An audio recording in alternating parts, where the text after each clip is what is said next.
Mwambie jirani, mkae vikao, msikae vikao. Sitazuirika tena, sitazuirika. Anapoongeza makofi mengi kwa jina la Yesu Kristo na kwa damu ya Yesu Kristo. Kuwe kuna tuta, hakuna kupunguza mwendo. Kuwe kuna kona, hakuna kupunguza mwendo, mpaka tufike tunako kwenda. Kiharaka itakuwa imefika mbali, kiharaka itakuwa imefanikiwa, kiharaka itakuwa imepiga hatua. Ndani yake nina uhakika yako makusudi ya Mungu na mapenzi ya Mungu, na itakuwa katika jina la Yesu. Maana kufanikiwa ni jambo la kimungu, sio jambo la kibinadamu, sio jambo la mtu yoyote. Kufanikiwa ni jambo la kimungu, na ndio maana kipindi ambacho anaumba mwanadamu, kati ya kitu mojawapo alichokitamka juu ya mwanadamu ni mafanikio. Bwana Yesu asifiwe. Japo Biblia inaeleza baraka, inaeleza kuzaa, inaeleza kuongezeka, nataka nikwambie baraka ni mafanikio, kuongezeka ni mafanikio. Kwa hiyo tunapozungumzia habari ya mafanikio, tunazungumzia ni jambo la kimungu, tunazungumzia ni kusudi la Mungu kabisa. Mungu amekusudia ufanikiwe kwenye biashara, Mungu amekusudia ufanikiwe kwenye huduma, Mungu amekusudia ufanikiwe kila mahali. Nami nakutangazia chochote utakachokifanya kuanzia leo kitafanikiwa kwa jina la Yesu. Watu bado hawajanielewa. Nasema hivi, kuanzia leo uende ukafanikiwa kwa jina la Yesu, uende ukaendelee kwa jina la Yesu. Vizuizi vikakuachie kwa jina la Yesu, vikaondoke kwenye biashara yako, vikaondoke kwenye utumishi wako. Wako wapi wanaopokea neno hili la kinabii? Pigie Bwana Yesu makofi na vigelegele kwa Bwana. Kwa kusema hayo, Mungu alikuwa amekusudia kabisa kumfanikisha Ayubu, na ndio maana Biblia inatuambia shetani alilalamika, akamwambia Mungu ya kwamba wewe si umembariki, na kazi za mikono yake si umezibarikia, na kama kumlinda si umemlinda. Sasa unaniulizaje swali hilo? Mimi nawezaje kumpata mtu ambaye analindwa na wewe? Mimi nawezaje kumpata mtu aliyebarikiwa na wewe? Mimi nawezaje kumpata mtu ambaye amefanikishwa na wewe? Kwa tafsiri nyingine, Mungu akiachilia mafanikio ndani yako, atahakikisha anaachilia na ulinzi ndani yako. Mungu akiachilia baraka ndani yako, atahakikisha anaachilia na ulinzi mkubwa ambao hautazuilika tena katika jina la Yesu. Na mimi ninakuombea katika jina la Yesu, Mungu aachilie ulinzi ndani yako ambao hautazuilika tena katika jina la Yesu. Wangapi wanasema hatutazuilika tena mahali hapa? Ulingeona makofi na vigelegele kwa Bwana. Pokea neno la kinabii kwa jina la Yesu. Kwa shetani akahangaika huku na huku ili aweze kumtafuta mtu ambaye amebarikiwa na Bwana, ili aweze kumtafuta mtu ambaye amefanikishwa na Bwana, lakini hakuweza kumpata. Ni mpaka hadi alipoomba mlango wa jaribu. Alipoomba mlango wa jaribu, hapo ndiko mateka ya Ayubu yakamwingia, akavamiwa. Na mimi nataka niwaambie, Mungu asingeondoa mateka, Mungu asingeondoa uteka kwa Ayubu, asingeweza kufanya chochote. Bwana Yesu asifiwe. Kuna kitu jana sikuzungumza, ngoja nizungumze. Upande huu utanielewa, upande huu utanielewa. Mungu asingeondoa mateka kwa Ayubu, Mungu asingeondoa roho ya uteka kwa Ayubu, hata kama Ayubu angepewa ng'ombe 1,000 zingepigwa tena. Amen. Kwa nini? Kwa sababu roho ya mateka huwa ina tabia ya kumbana mtu, ya kumshikilia mtu asije akazalisha vitu ambavyo Mungu amempa. Roho ya mateka ina tabia ya kumbana mtu ili asije akazalisha vitu ambavyo Mungu amempa. Kuna Mungu anaweza akampa mtu vitu, akampa mali, akampa biashara, akampa mifugo, akampa mtaji. Lakini roho ya mateka inapomwijilia mtu, inapomkamata mtu, inapomshikilia mtu, kule ndani huwa inatengeneza mazingira ya kumbana huyu mtu. Ndio maana nakwambia, kati ya kitu mojawapo ambacho Mungu alianza kukifanya kwa Ayubu, alianza kuondoa kwanza mateka. Kabla ya kumpa vitu mara mbili, kabla ya kumpa mali, kabla ya kumpa watoto, kabla ya kumpa vitu ambavyo Ayubu amepoteza, alianza kushughulikia kwanza roho ya mateka, akijua kabisa akishughulikia roho ya mateka, hata kama Ayubu akipewa mali zitaongezeka katika jina la Yesu. Hata kama Ayubu akipewa ndoa, ndoa itakuwa salama. Hata kama Ayubu akipewa watoto, watoto watakuwa salama.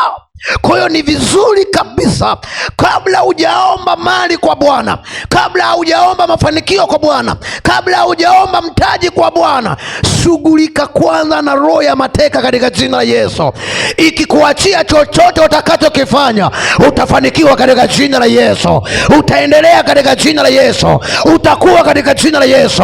Na mimi ninakuombea katika jina la Yesu, Bwana aiondoe roho ya mateka kila mahali popote ambako imekaa. Inawezekana imekaa kwenye biashara, inawezekana imekaa kwenye ndoa, inawezekana imekaa kwenye uchumi. Popote pale ilipo, wiki hii itaondoka kwa jina la Yesu. Wako wapi wanaosema itaondoka mahali hapa? Wangepiga makofi na vigeregere. Nimekuja kutangaza kidogo jioni ya leo, hiyo roho ya mateka ikuachie mahali ulipo. Iachie watoto wako, iachie kizazi chako, iachie biashara yako, iachie na huduma yako, iachie na uchumi wako. Wako watu wanaoachiliwa jioni ya leo, wanaoachiliwa jioni ya leo.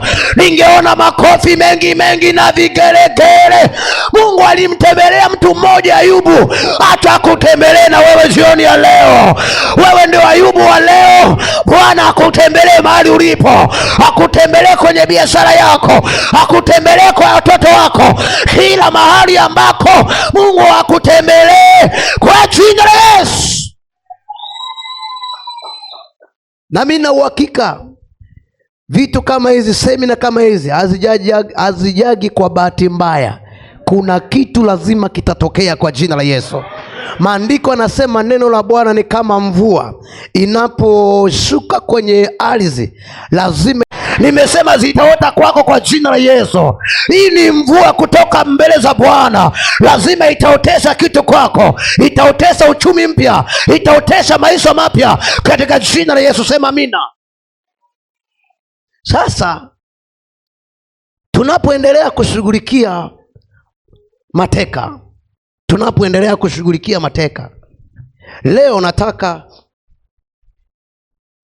leo nataka tushughulikie, naweza nikasema ufalme. Kwa kama unaandika andika tu, kuangusha ufalme unaozuia uchumi au unaozuia mafanikio ya kiuchumi. Kuangusha ufalme unaozuia mafanikio ya kiuchumi. Kuangusha ufalme unaozuia mafanikio ya kiuchumi, mafanikio ya kiuchumi.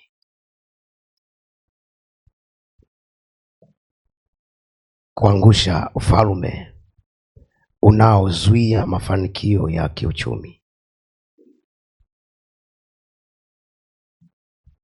Watu wa Mungu, Bwana Yesu asifiwe. Nisikilize vizuri, itakusaidia.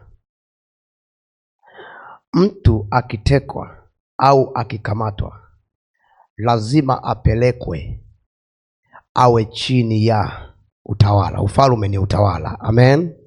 Tunaenda pamoja Tunapozungumzia ufalme, tunazungumzia utawala. Kwa hiyo mtu akikamatwa, mtu akishaingia kwenye mateka, au roho ya mateka ikija ndani yake na kumshikilia na kumkamata, huyu mtu anakuwa chini ya utawala. Sasa utawala unaweza kuwa utawala wa Mungu au unaweza kuwa utawala wa giza, utawala wa shetani. Na hapa tunaposhughulikia habari ya utawala unaozuia mafanikio ya kiuchumi, tunashughulikia utawala wa shetani. Amen. Miongoni ya utawala ambao unazuia mafanikio ya kiuchumi ni utawala wa shetani, ambao ni utawala wa giza. Na kabla haujazuiliwa kwenye eneo la uchumi, lazima huu ufalme utengeneze mazingira ya kukuteka, ya kukukamata kwanza. Kuna eneo tu wanaweza wakakamata, wakashikilia. Kwenye hilo eneo wakikamata, wakishikilia, watahakikisha hauwezi kupiga hatua katika eneo la kiuchumi. Na ndio maana mtu anaweza akawa huru, anaweza akawa mwombaji, ni mwombaji kweli kweli, anapiga pawa, ananena kwa lugha, upako anao mkubwa, na inawezekana tukawa hata sisi wengine wahubiri wakubwa, na tunahubiri, watu wanabarikiwa, watu wanafunguliwa. Lakini kama kuna eneo tumekamatwa ambalo litasababisha tuweze kuwa na uchumi mzuri, tuweze kufanikiwa kiuchumi, nataka nikwambie hivi, itakuwa ni ngumu sana kufanikiwa kiuchumi kama kuna eneo hilo limekamatwa. Bwana Yesu asifiwe. Si unaona hapa Timotheo akianga, upako Mungu amenipa na ubiri, na unabarikiwa na unafurahia. Tukitoka hapa utakuwa umebarikiwa, utakuwa umefurahia, utakuwa umefunguliwa. Lakini kama nimekamatwa mimi kwenye eneo linalosababisha mimi niweze kupata hela, sawa haina maana ya kwamba sintakuwa sina upako wa kuhubiri. Haina maana kwamba upako wa kuhubiri utaondoka. Upako wa kuhubiri utakuwepo, na watu watafunguliwa, na watu watabarikiwa sana. Lakini swala la hii, kama nimekamatwa, ni mpaka niende nikashughulikie hiyo roho ya mateka kwenye hilo eneo, na niweze kuangusha ufalme ambao unaozuia uchumi wangu. Bwana Yesu asifiwe. Bwana Yesu asifiwe. Nimejitolea mfano mimi kama mhubiri, na wewe unaweza ukajichunguza mwenyewe kwenye upande wa utumishi wako, maana hapa wengi ni sehemu, hapa ni wengi watumishi wa Bwana. Amina. Bwana Yesu asifiwe. Wengine ni makatibu wa kanisa, wengine ni waimbaji, wengine ni wazee wa kanisa, wengine ni waombaji. Wote hapa tuko watumishi wa Bwana. Lakini nataka nikuambie kabisa siri hii kubwa.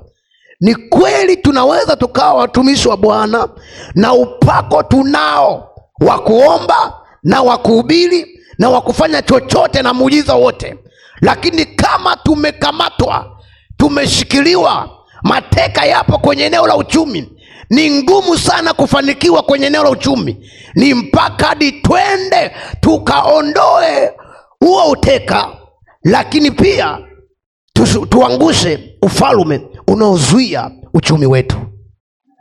Amen. Watumishi wa Bwana, ukisoma maandiko, kitabu cha Ayubu sura ya 1, unaona Mungu anavyomsifia Ayubu. Biblia inamsifia Ayubu. Hadi sura ya 2 unaona Biblia inavyomsifia Ayubu. Kwanza ni mcha Bwana, anaepukana na uovu, ni mtu mkubwa, na maandiko anasema hapakuwa na mtu miongoni mwao kama Ayubu kwa kipindi kile. Bwana Yesu asifiwe. Lakini mateka yalipoingia kwake, kila kitu kilistaki. Alipokamatwa katika ulimwengu wa roho, aliposhikiliwa katika ulimwengu wa roho, kila kitu kilizuiliwa. Uzao ulizuiliwa, ndoa ilizuiliwa, watoto walizuiliwa, uchumi wake ulizuiliwa. hakuwa na uwezo wa kufanya chochote alichokuwa anataka kufanya. Hakuwa na uwezo, na Mungu alikuwa anamsifia Ayubu. Ayubu alikuwa anapendwa na Bwana. Naweza nikasema miongoni ya watumishi wakubwa kipindi kile alikuwa ni mtumishi wa Mungu. Ayubu pia alikuwa ni mtumishi wa Bwana na alikuwa ni tajiri, lakini uteka ulipoingia kwake hakuweza kufanya kitu chochote mpaka hadi Mungu alipokuja kushughulikia roho ya uteka, ndo Ayubu akachomoka. Bwana Yesu asifiwe. Bwana Yesu asifiwe. Sijui kwa nini Mungu anajaribu kunirudisha huko kwenye hiyo habari. Inawezekana kuna kitu Mungu anataka tuzungumze. Nitarudi hapo nilipotamka, lakini ngoja turudi kidogo uone hiyo Ayubu sura ya 42. Turudi huko kwenye 42 kwanza. Kuna kitu Mungu anataka uone. Mungu anataka kutusaidia hapa. Twende turudi kwenye 42. Ayubu 42. Ayubu 42. Ule mstari wa 10 na wa 11 nataka nikuoneshe kitu hivyo. Nataka nikuoneshe kitu hapa. Anasema hivi: kisha Bwana akaugeuza uteka wa Ayubu hapo alipowaombea rafiki zake. Bwana naye akampa Ayubu mara 2 kuliko hayo aliyokuwa nayo kwanza. Mstari wa 11, hapo ndo ninachotaka uone. Ndipo wakamwendea ndugu wote, waume kwa wake, nao wote waliojuana naye.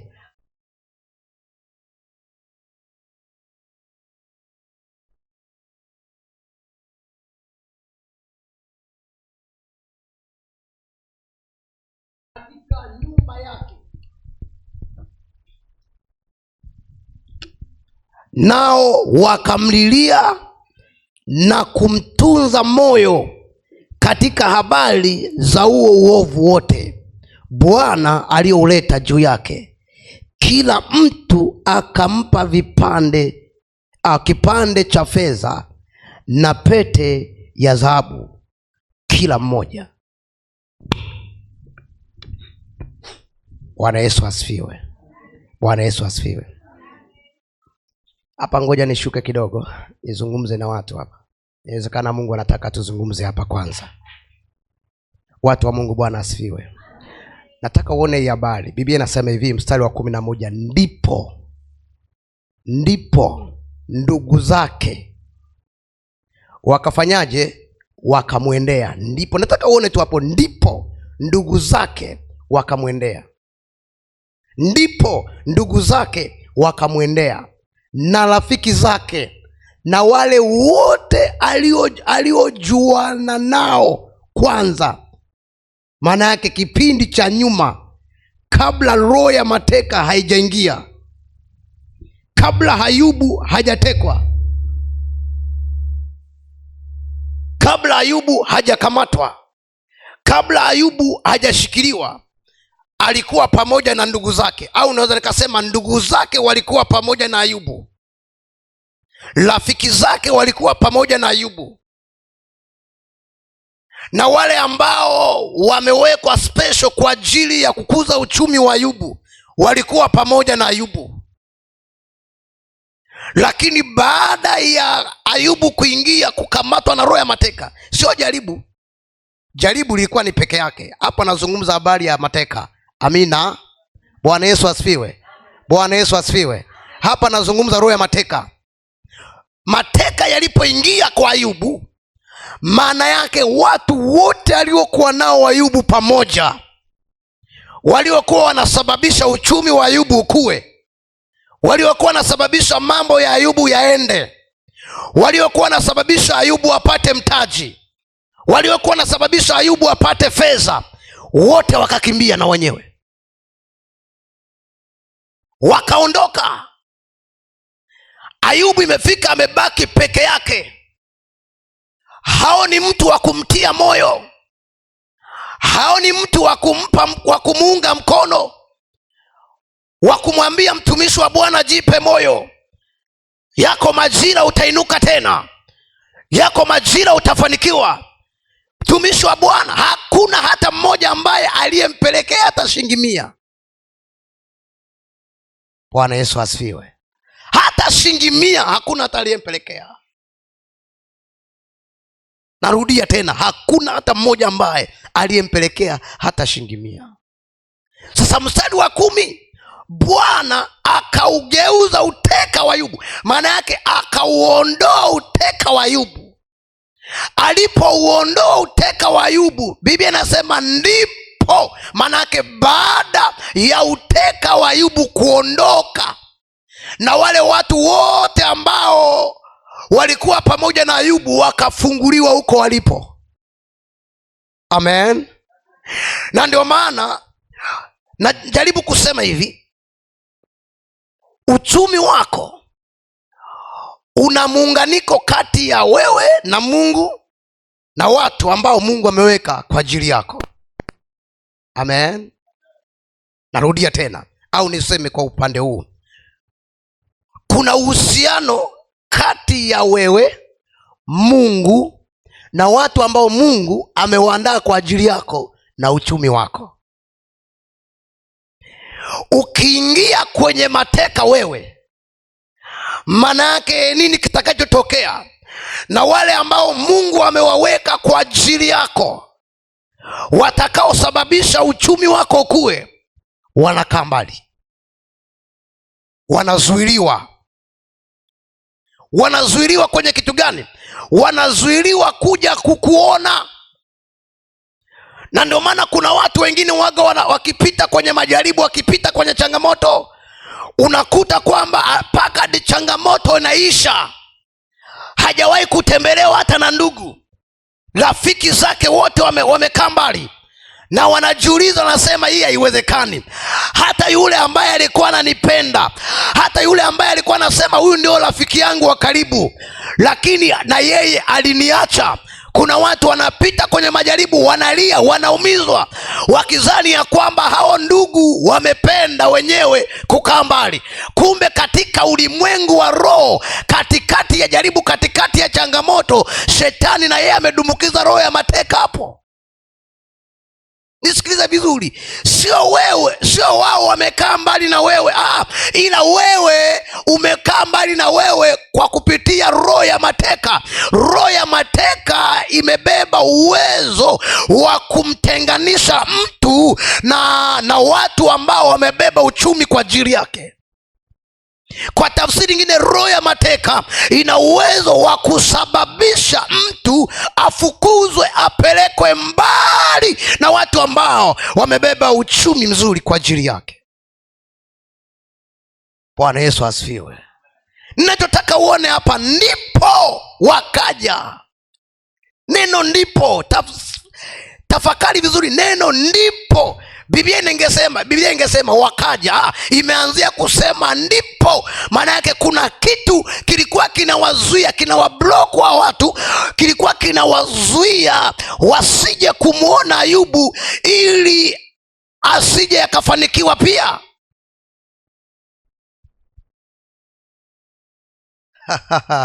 Hatuzuiliki tena kwa jina la Yesu.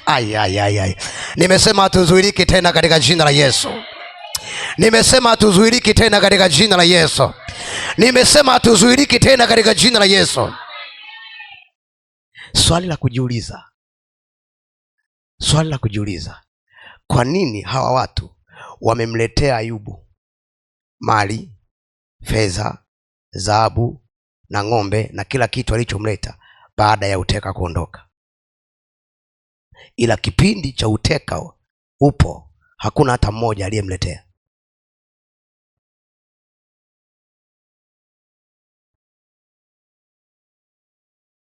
Kwa hiyo ukishaona unakosa mkono wa shirika kila mahali, shughulikia roho ya mateka kwenye maisha yako.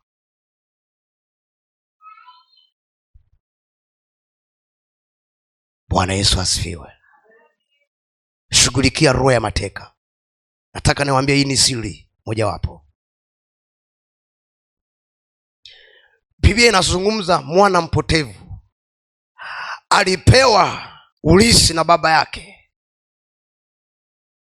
na nina uhakika kabisa lengo la baba yake kumpa yule mtoto ili aende akazalishe, ili uchumi wake uwe vizuri. Lakini maandiko yanatuambia alipoenda nchi ya mbali akashikamana, nisikilize vizuri, huyu mtu alianza kutekwa kwanza katika ulimwengu wa roho. Amen. Alianza kukamatwa kwanza ulimwengu wa roho. Alipokamatwa ulimwengu wa roho, roho ya mateka ikampeleka nchi ya mbali. Neno nchi ya mbali maana yake alifukuzwa mbali sana, ili asije akatumia vizuri kile ambacho amepewa, kitakachoweza kumsaidia uchumi wake upate kukua. Kwa hiyo alipoenda mbali, Biblia inatuambia akashikamana. Maana yake roho ya mateka ikampeleka mahali ambako uchumi wake utapigwa, ilimkimbiza mahali ambako uchumi wake utafanyaje? Utapigwa. Na ukisoma Biblia inatuambia ilifika wakati huyu jamaa alitamani kula chakula cha nini? Cha nguruwe. Alafu maandiko anasema hivi, hakuna hata mtu aliyempa kitu. Kasome Biblia yako vizuri. Swali la kujiuliza, watu walikuwepo au walikuwa hawapo? Kama wana uwezo wa kumpa mifugo chakula, wanashindwaje kumpa chakula mwanadamu?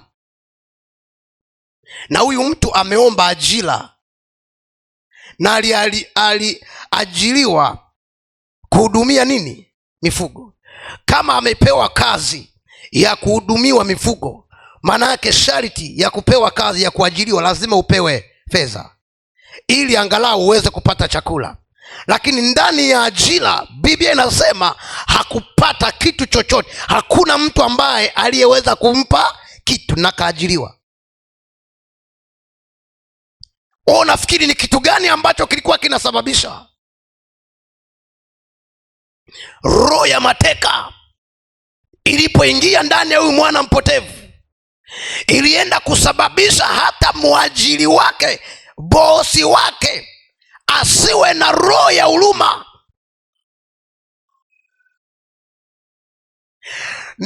Sasa mafanikio ya mtu huyu, ili aweze kurudi katika hali yake ya uchumi, ili aweze kurejeshewa, ni lazima azingatie moyoni mwake, aweze kurudi kwa baba kwanza, akatengenezwa kwa upya. Akishafika kwa baba, kwa sababu baba anajua ya kwamba kuna roho ya mateka, atatengenezwa na baba, atapata kibali kipya. Na ndio maana maandiko yanatuambia alipofika kwa baba yake alifurahi. Alipofurahi akampa vazi. Alipompa vazi, manake alikuwa anampa vazi la kibali. Bwana Yesu asifiwe. Alikuwa anampa nini?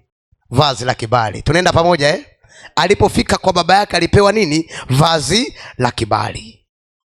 Sasa nisikilize, ili Ayubu afike kwa baba yake ilihitajika sadaka. Biblia inasema hazina ya mtu ilipo, ndipo na moyo wake utafanyaje? Na maandiko anasema hivi, nendeni chukueni ng'ombe mpelekee mtumishi wangu Ayubu, na mimi nitamlizia. Nimekuambia jana, neno kumlizia ni kumpa kibali, ni kumkubali. Na baada ya kupeleka sadaka hao watu, Biblia inasema Bwana akamlizia Ayubu. Maana yake akampa kibali cha kutoka kwenye mateka kwa jina la Yesu. Kwa hiyo tunaposogea mbele za Bwana kwa njia ya maombi na kwa njia ya toba, maana yake tunatengeneza kibali kipya katika jina la Yesu. Na mimi ninakuombea Mungu akupe kibali kipya leo kwa jina la Yesu. Mungu akupe kibali kwenye huduma yako kaka yangu. Mungu akupe kibali kipya katika jina la Yesu. Wangapi wanapokea vibali vipya mahali hapa? Pigie Bwana Yesu makofi na vigelegele. Haleluya, Bwana Yesu asifiwe.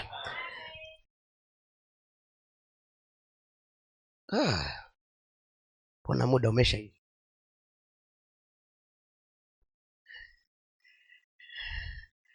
Watu wa Mungu, Bwana asifiwe. Naomba mnipe dakika 5. Sema dakika 5.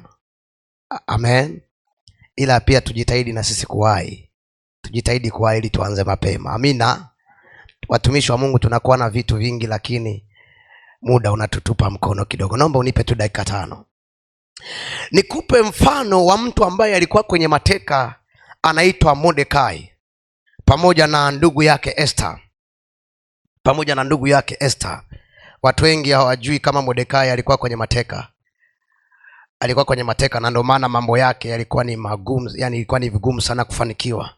Ni mpaka di maombi ya siku 3 kina Esther walipotangaza maombi ya siku 3. Kitabu kile cha Esther sura, na hii habari naianzia leo na kesho tutaimalizia. Kitabu kile cha Esther sura ile ya 2, nataka nikuoneshe kuanzia ule mstari wa 5 na ule mstari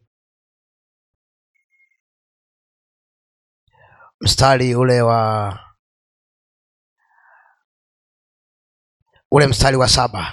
Ule mstari wa 7 unasema hivi: basi palikuwa na Myahudi mmoja huko Shushani ngomeni, jina lake Mordekai bini Yairi bini Shimei bini Kishi wa kabila ya Benjamin. Mstari wa 6 unasema, ambaye kwamba amechukuliwa mateka kutoka Yerusalemu miongoni ya wafungwa waliochukuliwa pamoja na Yekonia mfalume wa Yuda, ambaye Nebukadreza mfalume wa Babeli alimchukua, naye alikuwa amemlea Hadasa, yani Esther binti wa mjomba wake, kwa kuwa hana baba wala mama, naye msichana huyo alikuwa wa umbo mzuri na uso mwema. Nao walipokufa baba yake na mama yake, yule Mordekai alimtoa kuwa binti yake yeye. Bwana Yesu asifiwe. Hapa nilitaka uone kwamba Mordekai alikuwa amechukuliwa nini? Baada ya kuchukuliwa mateka, Esther alikuwa bado hajaingia kwa Mordekai. Kabla hajaingia kwa Mordekai, wazazi wa Esther walikuwepo, baba yake alikuwepo, mama yake alikuwepo. Sasa Mordekai akiwa bado yupo kwenye mateka huko alipochukuliwa huko, baba yake na Esther wakafa. Esther akawa hana wazazi, hana walezi, ikabidi Mordekai amchukue Esther kutoka Esther alipo, aje aishi wapi? Kwa Mordekai, ambaye Biblia inatuambia huyu Mordekai alikuwa amechukuliwa nini? Mateka. Kwa hiyo alikuwa yupo chini ya utawala, na nilikuambia kwamba ufalme ni utawala. Kwa hiyo alikuwa yupo chini ya utawala, na maisha yameenda. Watu wasoma Biblia wanaelewa na mambo yaliyotokea, mambo mengi sana, yako mengi ambayo yalitokea. Kati ya jambo mojawapo ambalo lilitokea kwa hawa ndugu kipindi wapo kwenye mateka, walizuiliwa mafanikio ya kiuchumi. Yalizuiliwa wapi? Yalizuiliwa kipindi ambako Hamani alikuwa amepewa kama kiongozi wa kuliongoza kundi, na mahali ambako Mordekai yupo na mahali ambako Esther yupo. Bwana Yesu asifiwe. Unifuatishe vizuri, itakusaidia sana kwa dakika kama hizi 5. Walikuwa wapo kwenye mateka, na walipokuwa kwenye mateka, maandiko yanatuambia kabisa Mordekai na Esther walikuwa wanafanya vizuri sana, na kawaida ya utawala wa Asuero, mfalme Asuero, kawaida yake ilikuwa mtu yoyote ambaye atakayefanya vizuri, kuna kitu lazima afanyiwe. Amen. Kuna kitu lazima apewe, kuna faida lazima apewe.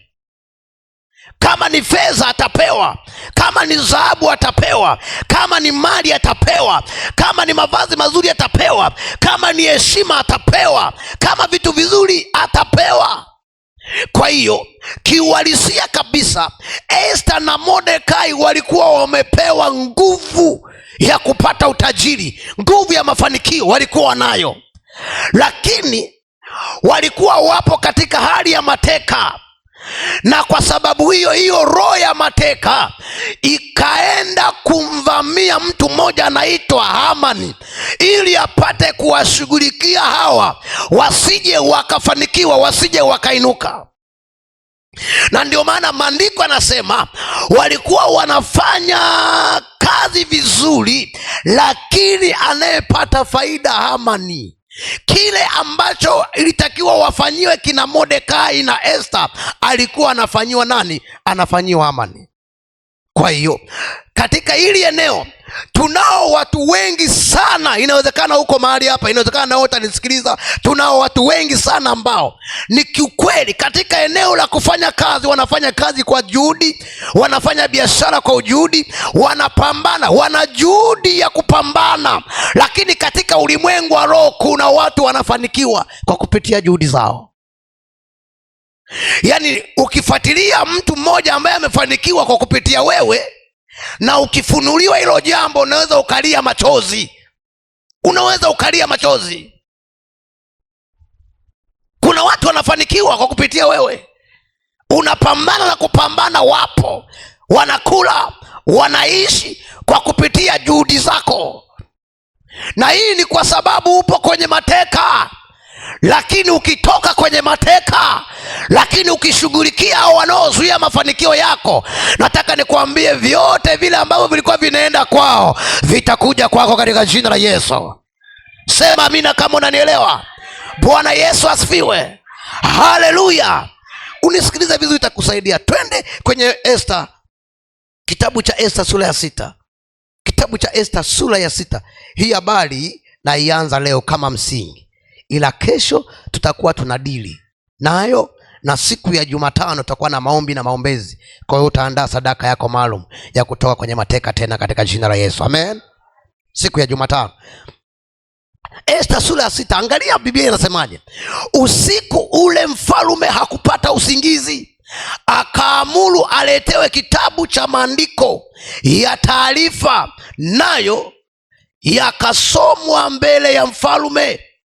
Ikaonekana kuwa imeandikwa ya kwamba Mordekai aliwachongea Bigthana na Tereshi, wasimamizi wawili wa mfalme, katika hao waliolinda mlango, waliotaka kumtia mikono mfalme Asuero. Maana yake walitaka kumuua mfalme. Akasema, je, ni heshima gani au jaha gani Mordekai alifanyiziwa kwa ajili ya hayo?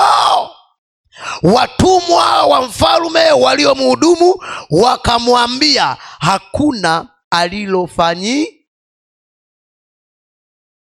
Kwa tafsiri nyingine hapa, Mordekai hakuna alichofanikiwa katika kazi yake. Amen. Katika utumishi wake wote, tangu ameingia, tangu ameajiriwa, tangu yupo kazini, hakuna mafanikio yoyote ambayo aliyoyapata. Lakini kwa habari ya utendaji wake wa kazi uliandikwa. Amen. Wanaelewa ya kwamba baba fulani ni mchapakazi kweli kweli, wanaelewa mama fulani ni mchapakazi kweli kweli kazini, huko kwenye ofisi zao, kwenye taasisi, wanaelewa. Lakini habari za mafanikio yako hayaonekani. Bwana Yesu asifiwe. Sasa unisikilize vizuri, itakusaidia. Biblia inasemaje? Inasema hivi ule mstari wa 4, mfalme akasema, yu wapi? Mfalme akasema, Mfalme akasema, yupo nani behewani? Ikawa Hamani alikuwa ameingia katika ua wa nje wa nyumba ya mfalme, aseme na mfalme, ili kumtundika Mordekai juu ya mti aliyomwekea tayari. Watumishi wa Bwana, Bwana Yesu asifiwe. Nachotaka uunganisha haya matukio kwa dakika moja. Nataka uunganisha haya matukio. Tukio la kwanza, mfalme anapata taarifa ya kwamba Mordekai hajawahi kufanyiwa kitu chochote. Kwa hiyo najaribu kufikiri kwamba mfalme alipopata taarifa hii, najaribu kufikiri kwamba ilikuwa ni muda ambao Mungu amepanga Mordekai aweze kuinuka, Mordekai aweze kufanikiwa, Mordekai apate kurejeshewa vitu vyote ambavyo vimezuiliwa kwa muda mrefu. Kwa muda huo ambao Mordekai ambao mfalme amepata taarifa, na maandiko yanatuambia alikosa nini? Alikosa usingizi. Sasa nachotaka uone, mfalme amekosa usingizi, anapata taarifa. Hamani wakati huo huo na yeye anaandaa mti wa kumtundika Mordekai. Bwana asifiwe. Okay, ngoja nizungumze kwa upande huu. Mungu amekusudia kumwinua Mordekai. Majira yamefika ya Mordekai kufanyaje? Kuinuka. Na Hamani, majira hayo hayo ambayo Mungu amekusudia kumwinua Mordekai, na Hamani majira hayo hayo anaandaa mti wa kufanyaje? Maana yake huyu ni mtu ambaye alisimamishwa na utawala kwa wakati huo aweze kuzuia mafanikio ya Mordekai tangu Mordekai alipoanza kazi. Sasa kwa sababu jambo la kimungu, Mungu alikuwa ameshaingilia kati ili Mordekai asiyaone mafanikio kabisa, ilitakiwa auawe. Bwana asifiwe. Haikuwa ni issue ya Hamani peke yake, ilikuwa ni issue ya kiutawala. Haikuwa issue tu ya kiutawala peke yake, ilikuwa ni issue ya shetani kabisa. Yule aliyetengeneza mazingira tangu Mordekai ameanza kazi ili asifanikiwe kwenye kazi, ndio huyo alitaka kutengeneza mazingira Mordekai apate kuuawa. Hujawahi kuona watu wamepata pesa za kutosha, walipopata tukacha na maisha yao yakafanyaje? Lakini kipindi yuko maskini, kipindi yuko anapambana, kipindi yuko zero, yupo anaishi na afya nzuri anayo, lakini baada ya kufanikiwa kwa ghafla, muda umefika wa kuishi vizuri, muda umefika wa kula, muda umefika wa kutumia, pressure inaibuka, anakufa kwa pressure. Kisukari kinaibuka, anakufa kwa kisukari. Ajali inainuka, anakufa kwa ajali. Nini kinachotendeka?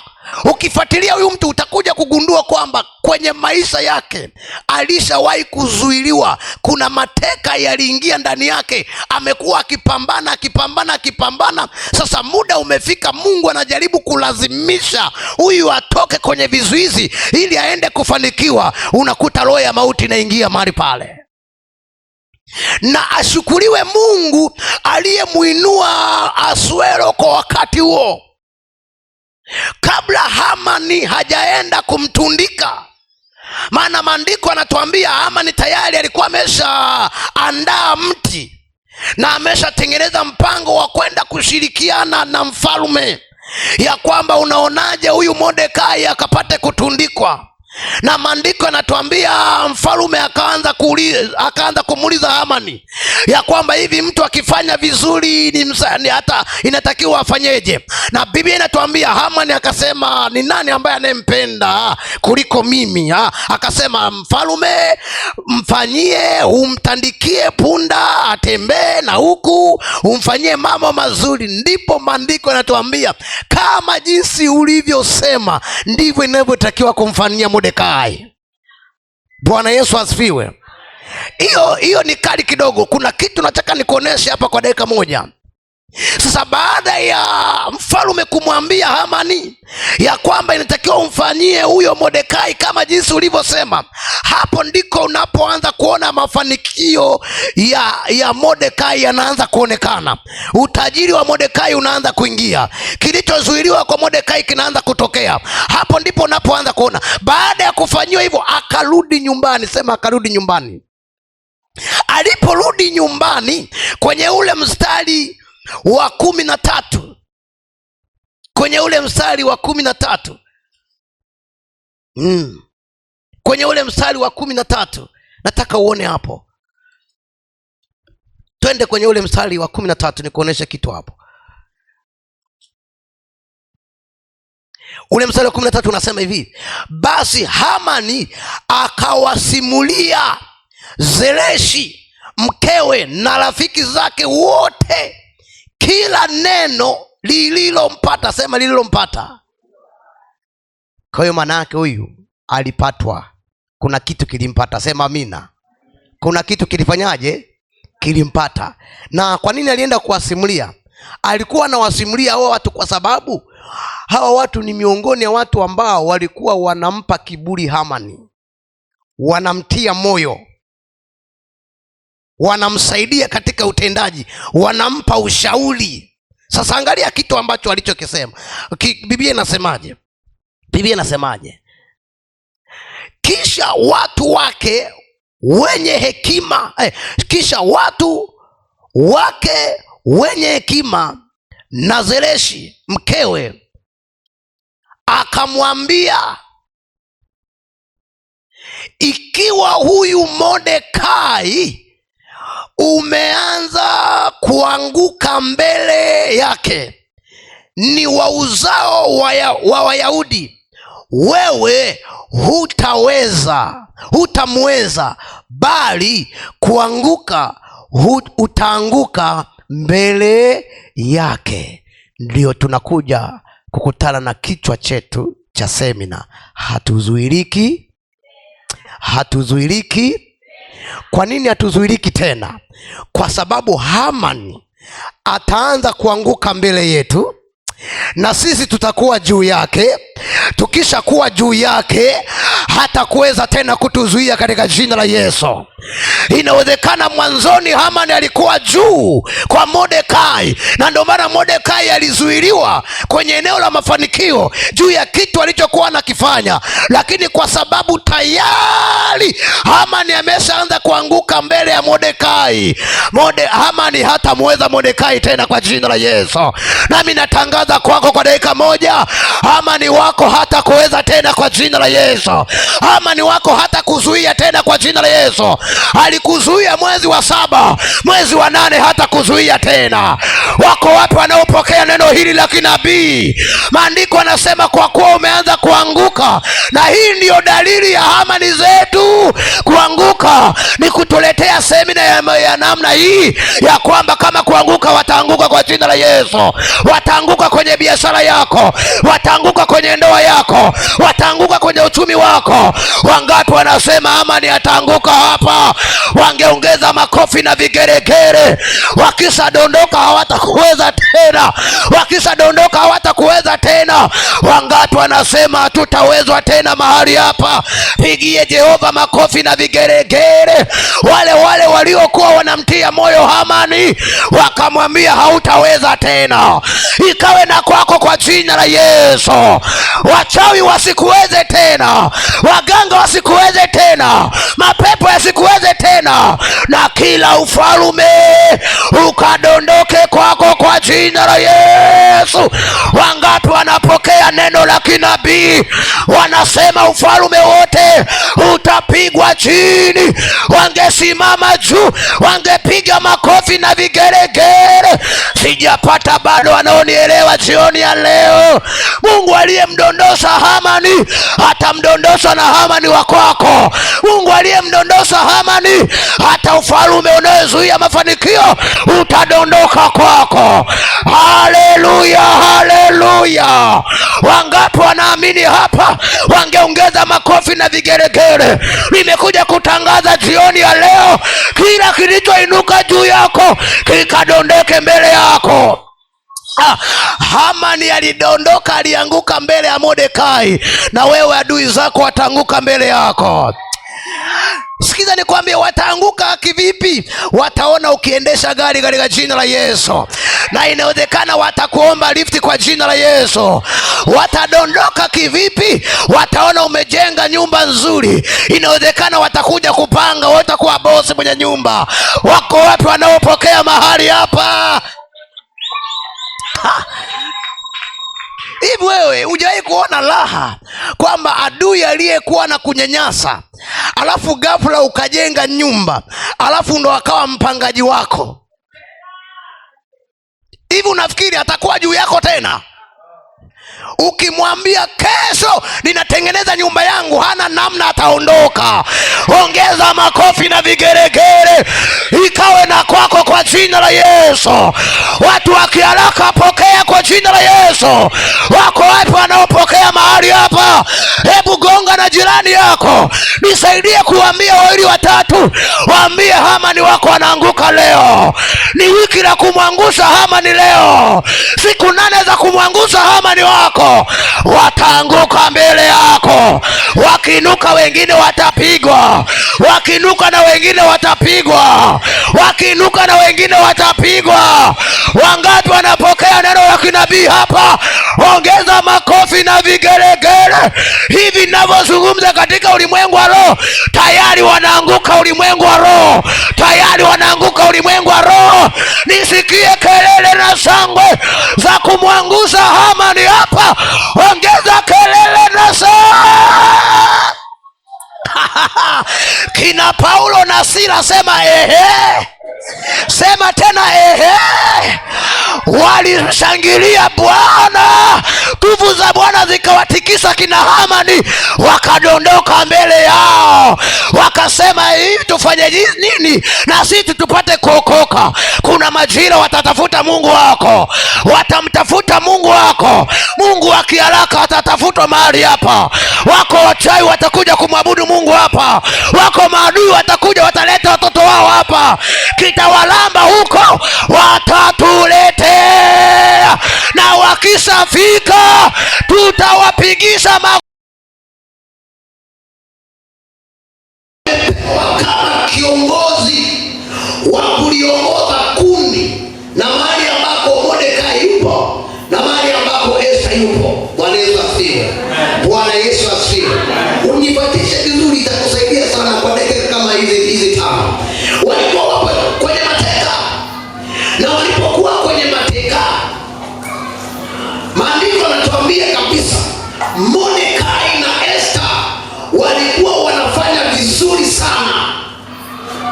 Na kawaida ya utawala wa Asuero, mfalme Asuero, kawaida yake ilikuwa mtu yoyote ambaye atakayefanya vizuri, kuna kitu lazima afanyiwe. Amen. Kuna kitu lazima apewe, kuna faida lazima apewe. Kama ni fedha atapewa, kama ni dhahabu atapewa, kama ni mali atapewa, kama ni mavazi mazuri atapewa, kama ni heshima atapewa, kama vitu vizuri atapewa. Kwa hiyo kiuhalisia kabisa, Esta na Mordekai walikuwa wamepewa nguvu ya kupata utajiri, nguvu ya mafanikio walikuwa nayo, lakini walikuwa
sura ya 6. Hii habari na ianza leo kama msingi, ila kesho tutakuwa tunadili nayo, na siku ya Jumatano tutakuwa na maombi na maombezi. Kwa hiyo utaandaa sadaka yako maalum ya kutoa kwenye mateka tena katika jina la Yesu. Amen. Siku ya Jumatano. Esta sura ya 6, angalia Biblia inasema, usiku ule mfalme hakupata usingizi, akaamuru aletewe kitabu cha maandiko ya taarifa, nayo yakasomwa mbele ya mfalme. Ikaonekana kuwa imeandikwa ya kwamba Mordekai aliwachongea Bigthana na Tereshi, wasimamizi wawili wa mfalme, katika hao waliolinda mlango, waliotaka kumtia mikono mfalme Ahasuero. Maana walitaka kumuua mfalme. Akasema, je, ni heshima gani au jaa gani Mordekai alifanyiziwa kwa ajili ya hayo? Watumwa wa mfalme waliomhudumu wakamwambia, hakuna alilofanyiziwa. Kwa tafsiri nyingine hapa, Mordekai hakuna alichofanikiwa katika kazi yake. Amen. Katika utumishi wake wote, tangu ameingia, tangu ameajiriwa, tangu yupo kazini, hakuna mafanikio yoyote ambayo aliyoyapata. Lakini kwa habari ya utendaji wake wa kazi uliandikwa. Amen. Wanaelewa ya kwamba baba fulani ni mchapakazi kweli kweli. Wanaelewa mama fulani ni mchapakazi kweli kweli kazini, huko kwenye ofisi zao, kwenye kazi wanaelewa. Lakini habari za mafanikio yako hayaonekani. Bwana Yesu asifiwe. Sasa usikize vizuri, itakusaidia. Biblia inasemaje? Inasema hivi. Ule mstari wa 4. Mfalme akasema, yu wapi? Mfalme akasema, yupo nani behewani? Ikawa Hamani alikuwa ameingia katika ua wa nje wa nyumba ya mfalme, aseme na mfalme, ili kumtundika Mordekai juu ya mti aliyomwekea tayari. Watumishi wa Bwana, Bwana Yesu asifiwe. Na tutaka uunganisha haya matukio kwa dakika moja. Nataka uunganisha haya matukio. Tukio la kwanza, mfalme anapata taarifa ya kwamba Mordekai hajawahi kufanyiwa kitu chochote. Kwa hiyo najaribu kufikiri kwamba mfalme alipopata taarifa hii, najaribu kufikiri kwamba ilikuwa ni muda ambao Mungu amepanga Mordekai aweze kuinuka, Mordekai aweze kufanikiwa, Mordekai apate kurejeshewa vitu vyote ambavyo vimezuiliwa kwa muda mrefu. Kwa muda huo ambao ambao mfalme amepata taarifa, na maandiko yanatuambia alikosa nini? Alikosa usingizi. Sasa nataka uone, mfalme amekosa usingizi, anapata taarifa. Hamani wakati huo na yeye anaandaa mti wa kumtundika Mordekai. Bwana asifiwe. Okay, wewe nizungumza kwa upande huu. Mungu amekusudia kumuinua Mordekai. Majira yamefika ya Mordekai kufanyaje? Kuinuka. Na Hamani majira hayo ambayo Mungu amekusudia kumuinua Mordekai, na Hamani majira hayo anaandaa mti wa kufanyaje? Maana yake huyu ni mtu ambaye alisimamishwa na utawala kwa wakati huo aweze kuzuia mafanikio ya Mordekai tangu Mordekai alipoanza kazi. Sasa kwa sababu jambo la Mungu, Mungu alikuwa ameshaingilia kati ili Mordekai asiaone mafanikio kabisa, ilitakiwa auawe. Bwana asifiwe. Haikuwa ni issue ya Hamani peke yake, ilikuwa ni issue ya kiutawala. Haikuwa issue ya kiutawala peke yake, ilikuwa ni issue ya shetani kabisa. Yule aliyetengeneza mazingira tangu Mordekai ameanza Ndio huyo alitaka kutengeneza mazingira Mordekai apate kuuawa. Hujawahi kuona watu wamepata pesa za kutosha, walipopata tukacha na maisha yao yakafanyaje? Lakini kipindi yuko maskini, kipindi yuko anapambana, kipindi yupo katika yuko zero, yupo anaishi na afya nzuri nayo, lakini baada ya kufanikiwa kwa ghafla, muda umefika wa kuishi vizuri, muda umefika wa kula, muda umefika wa kutumia, presha inaibuka, anakufa kwa presha. Kisukari kinaibuka, anakufa kwa kisukari. Ajali inaibuka, anakufa kwa ajali. Nini kinachotendeka? Ukifuatilia huyu mtu utakuja kugundua kwamba kwenye maisha yake alishawahi kuzuiliwa. Kuna mateka yaliingia ndani yake, amekuwa akipambana.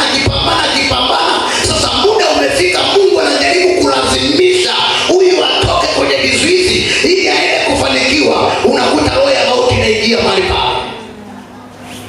Na ashukuriwe Mungu aliyemuinua Asuero kwa wakati huo, kabla Hamani hajaenda kumtundika.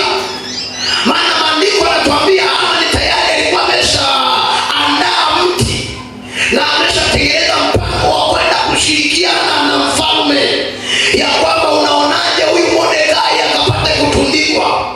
Na maandiko yanatuambia mfalme akaanza kumuuliza Hamani ya kwamba hivi mtu akifanya vizuri ni msali hata inatakiwa afanyeje? Na Biblia inatuambia Hamani akasema, ni nani ambaye anempenda kuliko mimi?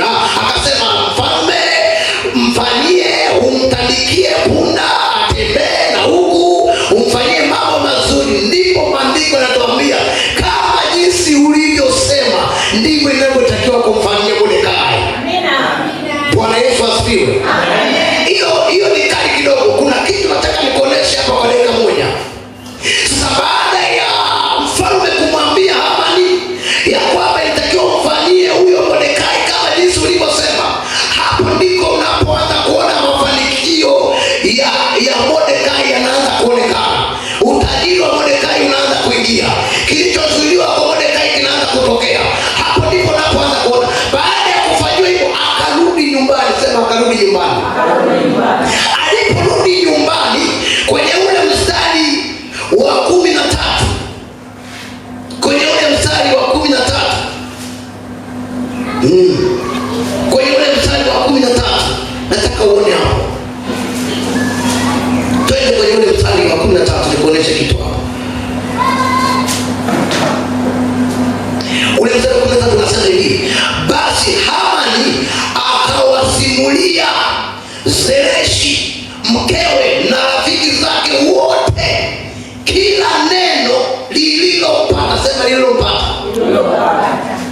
Kwa hiyo maana yake huyu alipatwa, kuna kitu kilimpata. Sema amina. Kuna kitu kilifanyaje? Kilimpata. Na kwa nini alienda kuwasimulia? Alikuwa anawasimulia hao watu kwa sababu hao watu ni miongoni mwa watu ambao walikuwa wanampa kiburi Hamani, wanamtia moyo, wanamsaidia katika utendaji, wanampa ushauri. Sasa angalia kitu ambacho alichokisema. Biblia inasemaje? Biblia inasemaje? Kisha watu wake wenye hekima, kisha watu wake wenye hekima na Zereshi mkewe akamwambia, ikiwa huyu Mordekai umeanza kuanguka mbele yake, ni wa uzao wa Wayahudi, wewe hutamweza, bali kuanguka utaanguka mbele yake. Ndiyo tunakuja kukutana na kichwa chetu cha semina, hatuzuiliki tena. Hatuzuiliki tena. Kwa nini hatuzuiliki tena? Kwa sababu Hamani ataanza kuanguka mbele yetu na sisi tutakuwa juu yake. Tukishakuwa juu yake, hatakuweza tena kutuzuia katika jina la Yesu. Inawezekana mwanzoni Hamani alikuwa juu kwa Mordekai, na ndio maana Mordekai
mazuri.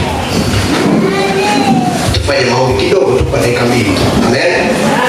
Ila siku ya Jumatano tutakuwa na maombi na maombezi hapa. Itakuwa ni siku maalum. Tujitahidi kuwahi, tuanze mapema, tuweze kutoka mapema. Tunatamani sana kuwatoa mapema.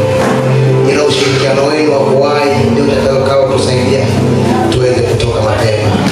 Amen. Amen. Umeshakamata sadaka yako. Kamata sadaka yako nzuri kabisa. Nikopoze kwenye maombi kidogo. Alafu tumalize. Kesho kama kawaida mwanzoni kabla tujaanza kufundisha tunapiga maombi. Amina. Lazima kina Hamani watadondoka kwa jina la Yesu. Na kesho Mungu akinipa nafasi tutaanzia hapa tulipoishia. Amen. Papa kanyaga pia teke sigina ngata meno ipo kichwa kata shingo kuhakikisha wanadondoka katika jina la Yesu. Yani kila kusudi la Mungu kwenye maisha yako likatimize katika jina la Yesu. Kama ni kusudi la Mungu kuendesha gari ukaendeshe gari. Kama ni kusudi la Mungu kujenga nyumba ghorofa kama Timotheo hapa nitajenga ghorofa kubwa tu. Nitajenga katika jina la Yesu. Na kwako itatokea katika jina la Yesu. Sema amina. Sema Bwana Yesu. Niko mbele zako. Jioni ya leo. Biashara yangu, kwenye kazi yangu, kwenye huduma yangu, kwa watoto wangu, kwa damu ya Yesu, kwa damu ya Yesu, kwa damu ya Yesu, kwa damu ya Yesu. Ninaangusha leo kila ufalme unaokamata, unaozuia uchumi wangu. Anguka, anguka, anguka kwa jina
azidi kuonekania.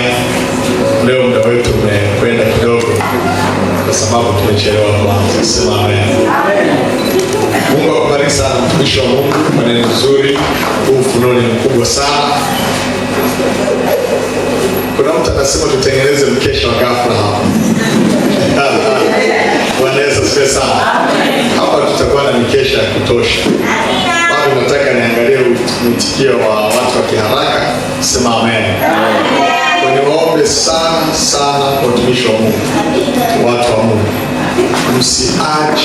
msiache kuja kwenye hizi semina. Sema amen.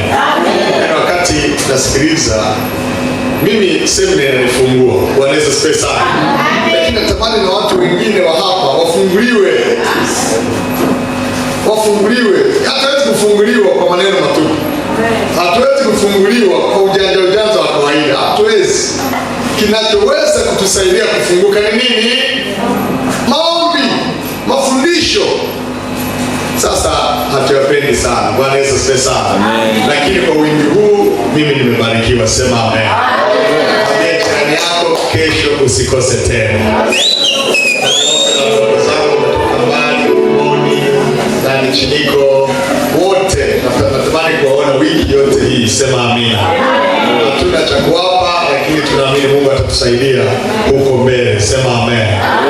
Yaani praise iliyopigwa hapa. Bwana Yesu asifiwe sana. Nilikuwa naambia jamaa nimekosa watu tu. Sema amina. Hizi praise kama hii kuna mahali unaenda huioni kabisa. Yaani nyimbo zilizokuwa zinaimbwa hapa, standard iliyokuwa inaimbwa hapa, kuna mahali pengine huoni kabisa. Mimi nafanya semina tofauti. Tumezunguka na baadhi na tumeenda na unaenda mahali hakuna praise. Sisi tumeamua kuandaa paka praise. Bwana Yesu asifiwe sana. Lakini bado hamji. Watu hawaji. Kwa hiyo natamani kesho mfike mapema, tusifu mapema, na niwaombe ndugu zangu mfike mapema kabisa. Nimewaambia hata mtu akinana afike mapema. Hata kama kutakuwa na mtu, madam ninyi mpo, msifu. Sema amina. Haleluya. Wangapi wananiahidi kwamba kesho watawala? Naomba sana ili mtumishi saa 11 kamili asimame. Saa 12:30 tuwe tumemaliza kila kitu. Si tunaweza kufanya hivi? Mungu awabariki sana. Naomba tusimame.